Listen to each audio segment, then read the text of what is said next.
மாணவர்களே வணக்கம். இன்னைக்கு 4வது பாடம் ஹைட்ரஜன் பாடத்தில் இருக்கிற ஒரு மதிப்பெண் வினாக்களை நான் விளக்குறேன்.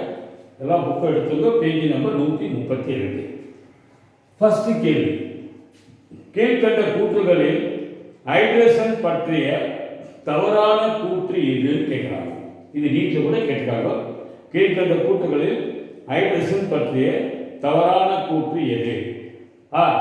ஹைட்ரஜன் அயனி H3O+ அதாவது ஹைட்ரோனியம் அயனியாக கரைசலில் தனித்து உள்ளது. அது சரி. நெக்ஸ்ட், டைஹைட்ரஜன் ஒடுக்க வினைபொருளாக செயல்படுகிறது. ஹைட்ரஜன் டைஹைட்ரஜன் அதாவது H2 ஒடுக்க வினைபொருளாக செயல்படுகிறது. சரி.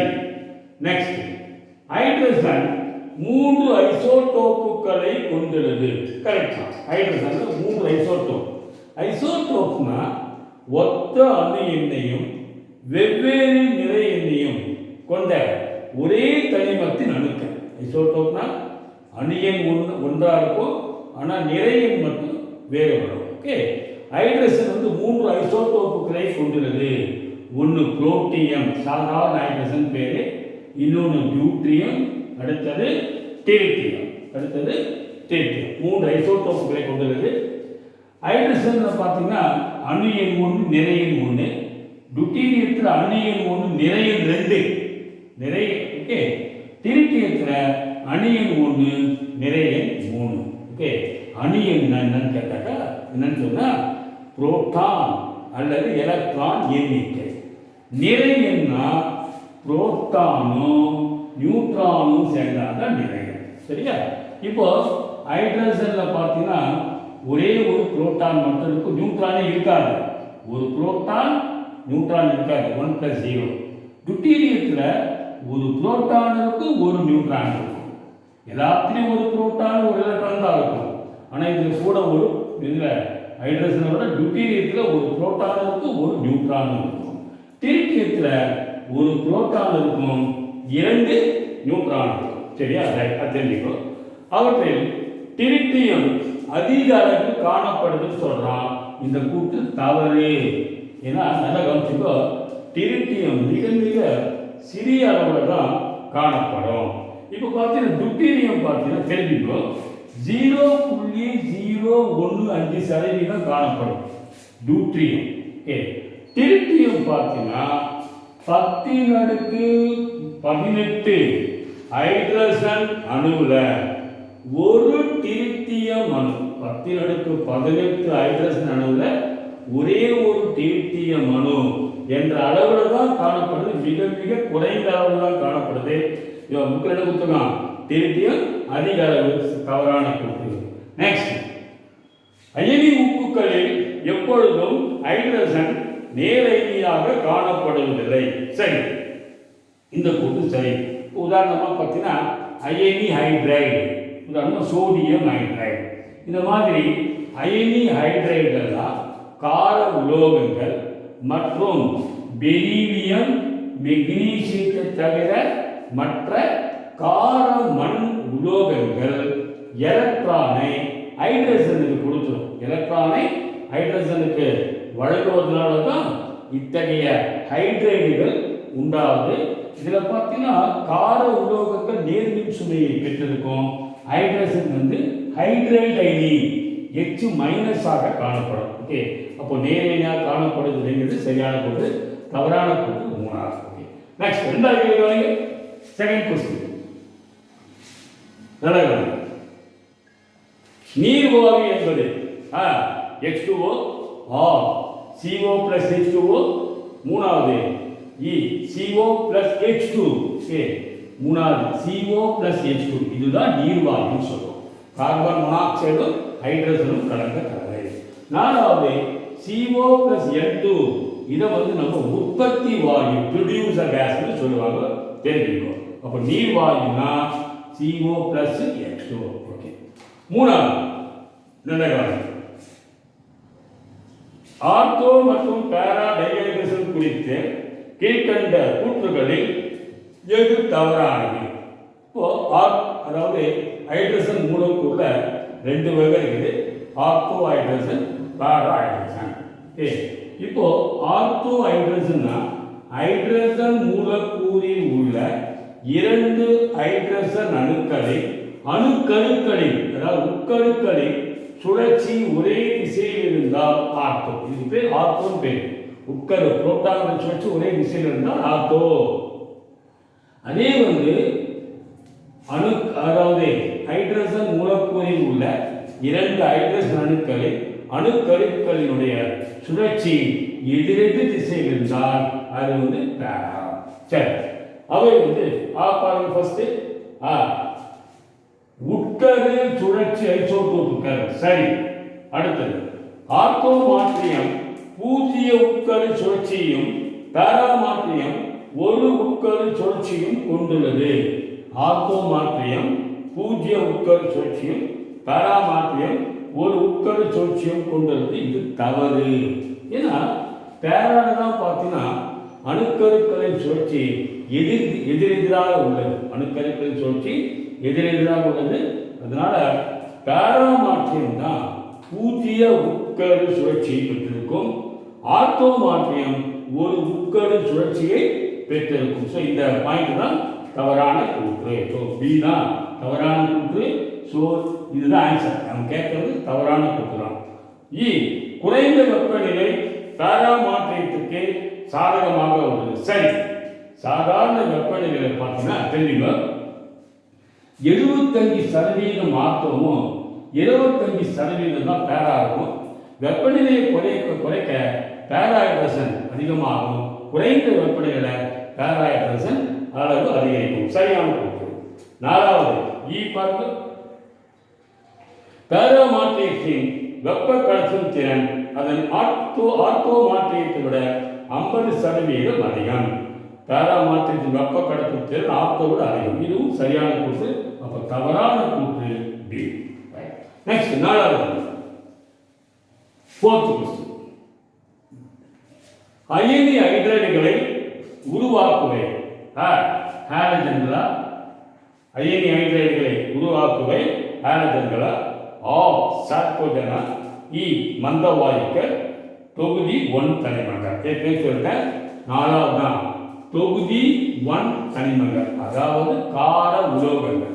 சோடியம், லித்தியம், பொட்டாசியம் மாதிரி கார உலோகங்கள் ஒரு எலக்ட்ரானை ஹைட்ரஜனுக்கு வழங்கி அயனி ஹைட்ரைடுகளை உருவாக்குறது.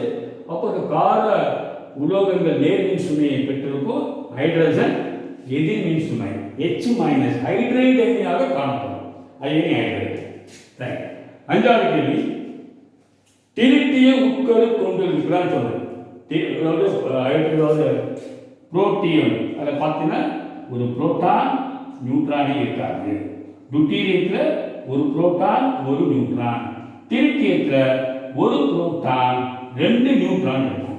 அப்போ டிரிட்டிய உட்கரு கொண்டுள்ளது ஒரு புரோட்டான் 0 நியூட்ரான், 2 புரோட்டான் 1 நியூட்ரான், ஒரு புரோட்டான் 2 நியூட்ரான்.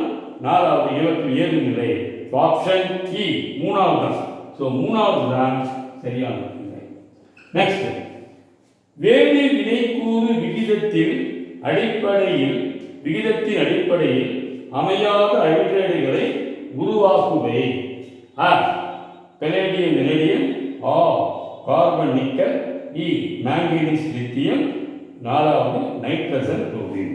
நல்ல இப்போ உலோகங்கள் மற்றும் உலோக கலவைகளை நம்ம ஹைட்ரஜன் ஏற்றத்திற்கு உட்படுத்தினால், உலோகங்கள் மற்றும் உலோகங்களை ஹைட்ரஜன் ஏற்றத்துக்கு உட்படுத்தும் போது அந்த உலோகங்களில் உள்ள அணிக்கோவை புள்ளிகளில் ஹைட்ரஜன் இடம் பெறும்.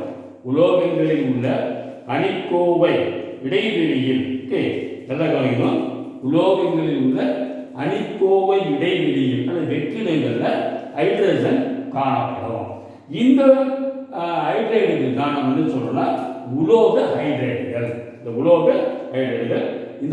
ஹைட்ரைடு தான் வேதி வினைக்கூறு விகிதத்தின் அடிப்படையில் அமையாத ஹைட்ரைடுகளை உருவாக்கும். உலோகங்கள் தான். சரியா? சரி, பார்த்தீங்கன்னா பெலேடியம் விலேடியம் இதான் கரெக்ட். 2வது பாருங்க கார்பன் நிக்கல். கார்பன் அலோகம் இல்லையா? Manganese, lithium. லித்தியம் வந்து கார உலோகம் வந்து அயனி ஹைட்ரைடு தான் கொடுக்கும். 4வது நைட்ரஜன், குளோரின் ரெண்டுமே அலோகம். சரியா? அப்போ உலோக ஹைட்ரைடுகள் அதுதான் உலோகங்கள் தான் வேதி வினைக்கூறு விகிதத்தின் அடிப்படையில் அமையாத ஹைட்ரைடுகளை சொல்லும். உலோகங்களும் உலோக கலவைகள். So option R. நெக்ஸ்ட் காணும் 7வது கேள்வி. 6 நிமிஷம் 7. நல்ல காணும் 7வது. இப்போ கூட்டு கடின நீரை சலவை சோடாவுடன் வினைப்படுத்துவதன் மூலம் அதை நிரந்தர தன்மையை நீக்கலாம். இப்போ நீரினுடைய கடினத்தன்மைக்கு என்ன காரணம்னா நீரில் கரைந்துள்ள கால்சியம் அல்லது மெக்னீசியத்தினுடைய குளோரைடுகள் அல்லது கால்சியம் மற்றும் மெக்னீசியத்தினுடைய சல்பேட்டுகள். இதனால தான் நீரினுடைய கடினத்தன்மைக்கு காரணம். நீரில் கரைந்துள்ள கால்சியம் மெக்னீசியம் குளோரைடு, அதே போல கால்சியம் மெக்னீசியம் சல்பேட். காரணம் பாருங்க, இதை வந்து நம்ம சலவை சோடா அதாவது சோடியம் கார்பனேட் ஒரு உதாரணத்தை சோடியம் கார்பனேட் உடன் வினைப்படுத்துவதன் மூலம் நம்ம கடினத்தை நீக்கிறாங்க. காரணம் பாருங்க, சலவை சோடா கடின நீரில் கரைந்துள்ள கால்சியம் மெக்னீசியம் குளோரைடு மற்றும் சல்பேட்டுகளோட வினைபுரிந்து கரையாத கார்பனேட்டுகளை உருவாக்குறது. சரியான பொருள். இப்போ சோடியம் கார்பனேட்டோட வினைபுரியும் போது கால்சியம் கார்பனேட் நீரில் கரையாத கார்பனேட்டையும் பிளஸ் NaCl கொடுக்கும். அதே போல இப்போ calcium sulphate plus sodium carbonate என்ன கிடைக்கும்? நீரில் கரையாத calcium carbonate plus sodium sulphate. சரியான கூற்று. சரி, காரணமும் சரி. So option A. கூற்று மற்றும் காரணம் இரண்டும் சரி மற்றும் காரணம் கூற்றுக்கு சரியான விளக்கமாகும். 8வது பாருங்க. ஒரு மீனின் உடலில் அதன் மொத்த உடல் நிறையில 1.2 கிராம் ஹைட்ரஜன் உள்ளது. அனைத்து ஹைட்ரஜனும் டுட்டீரியத்தினால் பதிலீடு செய்யப்படுது. அனைத்து ஹைட்ரஜனும் டுட்டீரியத்தினால பதிலீடு செய்யப்படும் போது மீனின் நிறை அதிகரிப்பு கேட்கலாம். சரியா? இப்போ அனைத்து ஹைட்ரஜனும் டுட்டீரியத்தினால பதிலீடு செய்யப்படுது. உங்களுக்கு தெரியும் டுட்டீரியத்தினுடைய அணுநிலை ஹைட்ரஜன் அணுநிலையை விட 2 மடங்கு. இல்லையா? ஹைட்ரஜன் அணுநிலை 1னா டுட்டீரியத்துக்கு 2. ஸோ அப்போ 2.4. அப்போ அதனுடைய எடை எவ்வளவோ மாறிடும்? 2.4. ஓகே. இப்போ எவ்வளவு அதிகரிக்கிறது? முன்னாடி 1.2, இப்போ 2. டுட்டீரியம் பதிலீடு செய்யப்படுவதால் நிறை 2.4 மாறுகிறது. எடை அதிகரிப்புனா 2.4 - 1.2 1.2. சரியா? ஸோ ஆப்ஷன் ஆ பாருங்க 1.2 or 2.4 3.6 √4.8 or 1.2 gram. Okay. Next உங்களால பாருங்க 9th क्वेश्चन. நீரின் கடினத்தன்மையை பருமனின் பகுப்பாய்வு மூலம் தீர்மானிக்க பயன்படும் காரணி. கடினத்தன்மையை பருமனின் பகுப்பாய்வு மூலம் தீர்மானிக்க பயன்படும் காரணி ஆ சோடியம் தயோசல்பேட், ஆ பொட்டாசியம் பர்மாங்கனேட், இ ஹைட்ரஜன் பெராக்சைடு, 4வது EDTA. 4வது correct EDTA ethylene diamine tetra acetate acetic acid. Tetra acetic acid சொல்றாங்க. EDTA ethylene diamine tetra acetic acid. Okay, இதுதான் 10வது. ஓகே, நல்ல கவனிக்கணும். நீரின் 10வது பாருங்க. நீரின் கடினத்தன்மைக்கு காரணம் சொல்லிட்டேன். நீரின் கடினத்தன்மைக்கு காரணம் சொன்னேன். நீரில் கரைந்துள்ள கால்சியம் குளோரைடு அல்லது மெக்னீசியம் குளோரைடு அல்லது கால்சியம் சல்பேட், மெக்னீசியம் சல்பேட். பாருங்க ஆன்சர் பாருங்க. ஆ கால்சியம் பைகார்பனேட், ஆ மெக்னீசியம் பைகார்பனேட், இ கால்சியம் குளோரைடு. இதுதான் கரெக்ட். 10வது இ தான் கரெக்ட். மெக்னீசியம் கார்பனேட் டி கிடையாது. மெக்னீசியம் சல்பேட் தான் காரணம். 11. நீரின் கடினத்தன்மையை மென்மை எளிமையாக்க பயன்படும் ஜியோலைட், நீரின் கடினத்தன்மை நீக்கத்துக்கு ஜியோலைட்டை பயன்படுத்துகிறோம். ஜியோலைட்டுங்கிறது நீரேற்றம் அடைந்த தெரிஞ்சுக்கோ சோடியம் அலுமினியம் சிலிக்கே. ஜியோலைட்டுங்கிறது சோடியம் அலுமினியம் சிலிக்கே. ஃபார்முலா தெரிஞ்சுக்கோ NaAlSi2O6H2O. சோடியம் அலுமினியம் சிலிக்கே, நீரேற்றம் அடைந்த சோடியம் அலுமினியம் சிலிக்கே. இது நீரின் கடினத்தன்மையை நீக்க பயன்படுகிறது. சரியா? இந்த ஜியோலைட் பார்த்தீங்கன்னா சோடியம் அயனி வலு குறைந்த பிணைப்பினால பிணைக்கப்பட்டது. இதாவது சரியா? ரைட். அது என்ன இருக்குன்னா அதை கவனிச்சுக்கோ.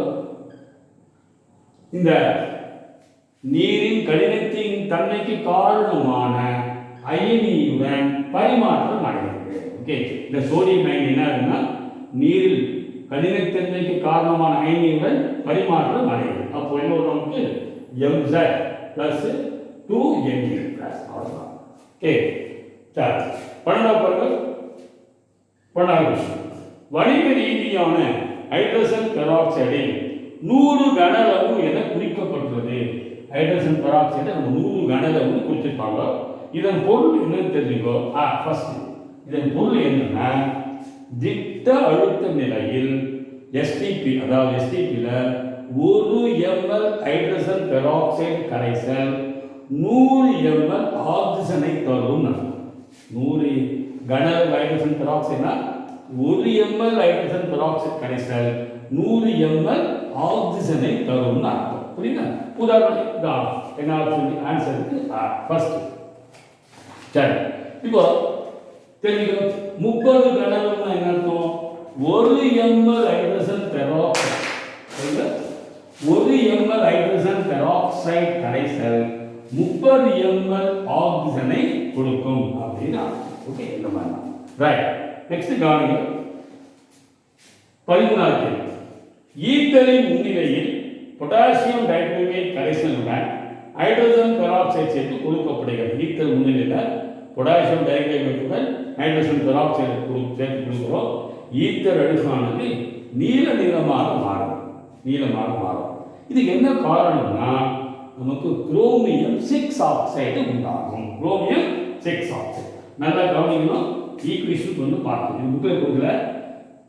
டைக்ரோமேட் அயனி plus H2 plus hydrogen peroxide சேர்க்கும் போது நமக்கு CrO5 குரோமியம் 6 ஆக்சைடு குறிப்பிடலாம்.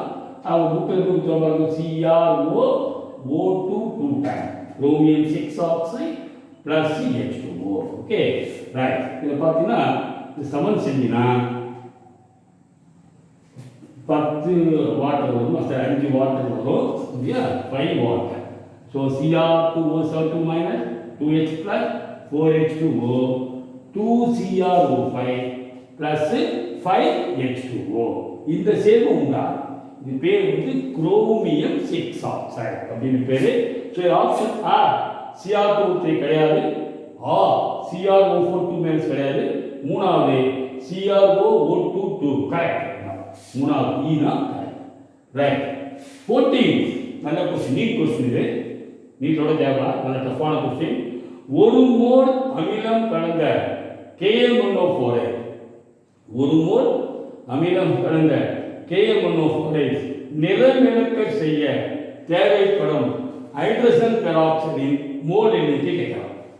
1 மோல் அமிலம் கலந்த KM1O4 நிறமிழக்க செய்வதற்கு தேவைப்படுகின்ற ஹைட்ரஜன் பெராக்சைடின் மோல் எண்ணிக்கை 1/2, 3/2, 5/2, 4வது 7/2 அப்படின்னு போட்டுக்காங்க. இப்போ அமிலம் கலந்த பொட்டாசியம் பர்மாங்கனேட் என்ன ஆகுதுன்னா Mn2+ மாறுது. ஓகே, இது ஆக்சிஜனேட்டி எலக்ட்ரான் எடுத்துக்கணும் இல்லையா? நல்லா கவனிக்கணும். முதல்ல சமன் செஞ்சுக்கலாமா? ஆக்சிஜன் 4 இருக்கு, 4 வாட்டர் சேர்க்கணும். தெரியுது? ஆக்சிஜன் 4 இருந்தால் 4 வாட்டர், 4 × 2 ஹைட்ரஜன் 8 இருக்கு. ஸோ 8 H+ சேர்க்கணும். 8ல் 1 போனால் இங்கே 7 ப்ளஸ் இருக்குது, இங்கே 2 ப்ளஸ் தான் இருக்குது. ப்ளஸ் எவ்வளோ இருக்குது? 7, இது 2. அப்போ இங்கே 2 வருது, 5 எலக்ட்ரான் சேர்க்கணும். இது பேலன்ஸ். அடுத்தது ஹைட்ரஜன் பெராக்சைடு தெரிஞ்சுங்க O2 plus 2H plus 2 electron கொடுக்கும். Okay 2H plus 2 electron. இந்த சமன்பாடு 5ஆல பெருக்கணும், இத 2ஆல பெருக்கணும். அப்ப நமக்கு என்ன ஈக்குவேஷன் கிடைக்கும் பாருங்க.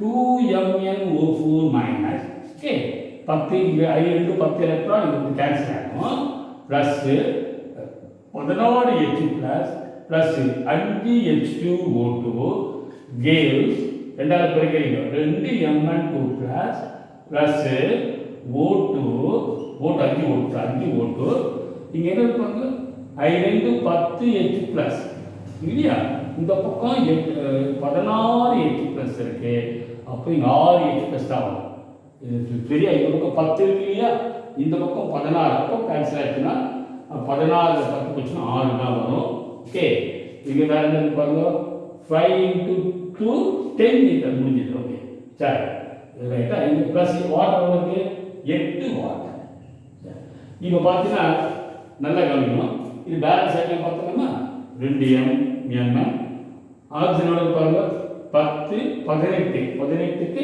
10 8 18 ஹைட்ரஜன் 16க்கு 10 6 16 மின்சுமை 4 2 4க்கு இங்க 6ல 2 சரி சூப்பர் பேலன்ஸ் இப்போ நல்லா கவனிக்கணும் 2 மோல் Km1O4 ஆக்சிஜன் செய்வதற்கு நமக்கு 5 மோல் ஹைட்ரஜன் பெராக்சைடு தேவைப்படுது சமன்பாட்டு பிரகாரம் 2 மோலுக்கு 5 மோல் தேவைப்படுது அப்போ 1 மோல் Km1O4 ஐ ஆக்சிஜன் செய்வதற்கு தேவைப்படும் ஹைட்ரஜன் பெராக்சைடு 5/2 சோ ஆப்ஷன் இது E மூணாவது நெக்ஸ்ட் 15வது கேள்வி 15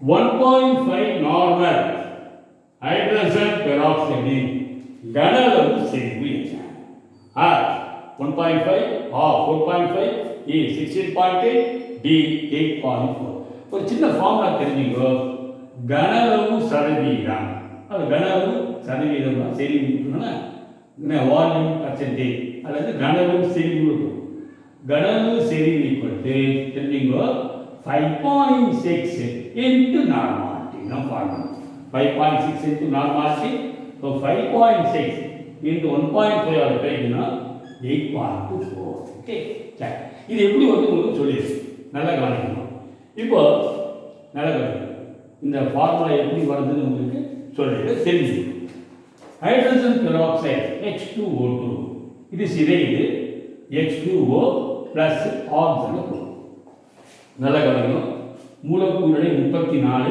2 into 30 மூலக்கூறுகளை 34 ஹைட்ரஜன் அணுகளை 1 O2 2 ஆக்சிஜன் 16 32 34 2 into 34ங்க 1 மோல் ஆக்சிஜன்னா 22400 ml கொடுக்கும் ஓகே அப்போ 68 கிராம் வந்து 22400 ml ஆக்சிஜனை கொடுக்கும் இப்போ தெரிஞ்சுங்க ஒரு நார்மல் கரைசல் அப்படின்னா 1 கிராம் சமான நிறை 1 லிட்டர்ல இருக்கு இதான் ஹைட்ரஜன் பெராக்சைடு 1 கிராம் சமான நிறை 1 லிட்டர்ல இருக்காங்க ஹைட்ரஜன் பெராக்சைடு சமான நிறை 17 அப்ப 17 கிராம் ஹைட்ரஜன் பெராக்சைடு எவ்வளவு கனஅளவு ஆக்சிஜன் கொடுக்கும்னா 22 × 22400 × 17/68 வகுத்தினா 5600 ml இவ்வளவு கொடுக்கும் இப்போ கனஅளவு சதவீதம் சொன்னா தெரிஞ்சுங்க எவ்வளவு ஆக்சிஜன் கொடுக்குது 5600 ml எவ்வளவு ml இருந்து 1 லிட்டர் அதாவது 17 கிராம் வந்து 1 லிட்டர் கரைசல் தான் இருக்குது அப்போ எவ்வளவு 1000 ஸோ 5.6 அப்போ இந்த ஃபார்முலா தெரிஞ்சுக்கோ கனஅளவு செறிவு கனஅளவு சதவீதம் சொன்னா 5.6 into நார்மாலிட்டி நெக்ஸ்ட் 16வது கேள்வி 16வது சொன்னாங்க H2O மற்றும் H2O2 மூலக்கூறில் உள்ள ஆக்சிஜன் அணுவின் இனக்கலப்பாக முறையே என்னன்னா H2O மற்றும் H2O2 ரெண்டுத்திலுமே இனக்கலப்பாக வந்து sp3 தான் சரி வந்து பின்னாடி வேதி திரைக்கு பாட்டு வரும் இப்போ சொல்லி தெரிஞ்சுக்கோ இப்போ H2O எப்படி இனக்கலப்பு கண்டுபிடிக்கணும்னா தெரிஞ்சுங்க. இப்போ எப்படி கண்டுபிடிக்கணும்னாக்கா உங்களுக்கு கவனிக்கணும். இதில் வந்து மொத்த எலக்ட்ரான் எண்ணிக்கையை கண்டுபிடிக்கணும், கூட்டிக்கணும். நீரில் இருக்கிற நீர் மூலக்கூறுகளில் உள்ள எலக்ட்ரான் எண்ணிக்கை சரியா கூட்டிங்க. அப்போ ஹைட்ரஜன் பார்த்தீங்கன்னா 1 1 2, ஆக்சிஜனுக்கு வந்து 6 தானே, இணைதிறன் எலக்ட்ரான். இணைதிறன் எலக்ட்ரான் தான் கூட்டணும். ஆக்சிஜன் வந்து இணைதிறன் எலக்ட்ரான் 6 இருக்கும். ஸோ 6 இப்போ 8 சரியாப்பா. ஹைட்ரஜன்ல இணைதிறன் 1 எலக்ட்ரான் இருக்கு. மொத்த இணைதிறன் எலக்ட்ரானை கூட்டணும். 1 2, ஆக்சிஜன் 6 8. இந்த 8 வந்து 2ஆல் வகுக்கணும். 4 4 வந்தா sp3 இனக்கலப்பு. பின்னாடி வரும் நம்ம பார்க்கலாம். அதே போல H2O2 பார்த்தீங்கன்னா H2O2 இதுவும் sp3 இனக்கலப்பு தான். இதில் வந்து H2O2 2 தனித்த ஜோடி எலக்ட்ரானும் 2 பிணைப்பு ஜோடி எலக்ட்ரான் இருக்கு. அப்போ 1 2 3 4 இருந்தால் இதுவும் sp3 இனக்கலப்பு தான். 2 தனித்த ஜோடி 2 பிணைப்பு ஜோடி எலக்ட்ரான் தெரிஞ்சுனா போதும். ரைட். அப்போ ஆன்சர் E. நெக்ஸ்ட் 17 பாருங்க. H3PO2 plus D2O வினை புரியும் போது H2DPO2 plus H2DPO2 plus HDO என்ற வினை உண்டாது, என்ற இந்த விளைபொருள் உண்டாது. என்ற வினையிலிருந்து ஹைப்போபாஸ்பரஸ் அமிலம், ஒரு பேர் ஹைப்போபாஸ்பரஸ் அமிலம். இது வந்து முக்காரத்தோமிலம், இருக்காரத்தோமிலம், ஒரு காரத்தோமிலம், இவற்றில் ஏதுமில்லை. இது வந்து ஒரு காரத்தோமிலம். ஏன்னா ஒரே ஒரு ஹைட்ரஜன் அணு மட்டும்தான் டுட்டீரியத்தினால பதிலீடாது. அதனால இது ஒரு காரத்தோமிலம். Option E. நெக்ஸ்ட் 18 பார்த்து 18 நல்ல கவனம். திட பனிக்கட்டியில் ஆக்சிஜன் அணுவானது, திட பனிக்கட்டில் ஆக்சிஜன் அணுவானது 4 ஹைட்ரஜன் அணுக்களால் நான்முகி வடிவில் சூழப்பட்டுள்ளது. இதுதான் சரியானது. ஆக்சிஜன் அணு 4 நீர் மூலக்கூறுகளோட ஹைட்ரஜன் பிணைப்பினால நான்முகி அமைப்புல சூழப்பட்டிருக்கும். இதுதான் சரி. ஓகே. ஸோ ஆப்ஷன் ஆர் தான் சரி. நெக்ஸ்ட் 19 ஆர்த்தோ நைட்ரோஃபீனால் மற்றும் பேரா நைட்ரோஃபீனாலில் காணப்படும் ஹைட்ரஜன் பிணைப்புகள் தெரியுமா? என்னன்னா ஆன்சர் சொல்லுறேன். ஆர்த்தோ நைட்ரோஃபீனால், ஆர்த்தோ நைட்ரோஃபீனால் அமைப்பு தான். ஃபீனால் போடணும். ஆர்த்தோட நைட்ரோ தொகுதி, ஆர்த்தோ நைட்ரோஃபீனால். இப்போ இந்த ஹைட்ரஜனுக்கும் இந்த எலக்ட்ரான் கவர்த்தன்மை கொண்ட ஆக்சிஜனுக்கு இடையே உருவாகின்ற இந்த நிலை மின்னியல் கவர்ச்சி விசை. இதுதான் ஹைட்ரஜன் பிணைப்பு. இது மூலக்கூறுக்குள்ளே உண்டாகுனால இது மூலக்கூறிலும் நிகழும் ஹைட்ரஜன் பிணைப்பின் பேரு. பேரா நைட்ரோஃபீனால் தெரிஞ்சுக்கணும். பேரா நைட்ரோஃபீனால N டபுள் பாண்ட் O. இதான் பேரா நைட்ரோஃபீனால். இதுல பார்த்தீங்கன்னா 2 வெவ்வேறு மூலக்கூறுகளிடையே ஹைட்ரஜன் பிணைப்பு உருவாகும். ஓகே. ஒரு மூலக்கூறில் இருக்கிற ஹைட்ரஜனுக்கும் இன்னொரு மூலக்கூறில் உள்ள எலக்ட்ரான் கவர்த்தன்மை கொண்ட ஆக்சிஜனுக்கு இடையே உருவாகிற இந்த நிலை மின்னியல் கவர்ச்சி விசை. இதுதான் ஹைட்ரஜன் பிணைப்பு சொன்னோம். ஸோ இதுக்கு ஆன்சர் மூலக்கூறிலும் நிகழும் ஹைட்ரஜன் பிணைப்பு, மூலக்கூறுகளுக்கு இடையே நிகழும் ஹைட்ரஜன் பிணைப்பு.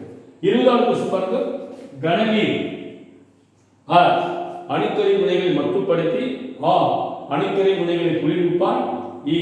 ரெண்டுமே எதுவும் இல்லை, ரெண்டுத்துக்கும் பயன்படுத்தும். அணுக்கரை வினைகளை மட்டுப்படுத்தாமல் பயன்படுத்துகிறோம், குளிர்விப்பான். So option E. 20வது. 21 நீரானது கார் ஆக்சைடா, அமில ஆக்சைடு, நடுநிலை ஆக்சைடு, இவை ஏதுமில்லை. புக்கில் கம்பார்ட்மெண்ட் ஈரியல்பு வராது. கார் ஆக்சைடுனா அந்த ஆக்சைடு நீரில் கரைத்த காரத்தை கொடுக்கும். அமில கிடையாது. அமில கார் ஆக்சைடு உதாரணம் சோடியம் ஆக்சைடு, உலோக ஆக்சைடு. அமில ஆக்சைடுனா அந்த ஆக்சைடு நீரில் கரைத்து அமிலத்தை கொடுக்கும். அதாவது அலோகங்களின் ஆக்சைடு, இப்போ carbon, sulphur di oxide, sulphur di oxide, இதெல்லாம் அமில ஆக்சைடு நீரில் கரைத்து அமிலத்தை கொடுக்கும். நீரானது நடுநிலை ஆக்சைடு. இது வந்து காரம் போலவும் செயல்படாது, அமிலம் போலவும் செயல்படாது. ஓகே, சரி. புத்தகத்தில் தவறாக உள்ளது ஈங்கிறது நடுநிலை ஆக்சைடு. ஓகே, தவறாக இருக்கும். அப்போ ஈ தான். Okay, thank you.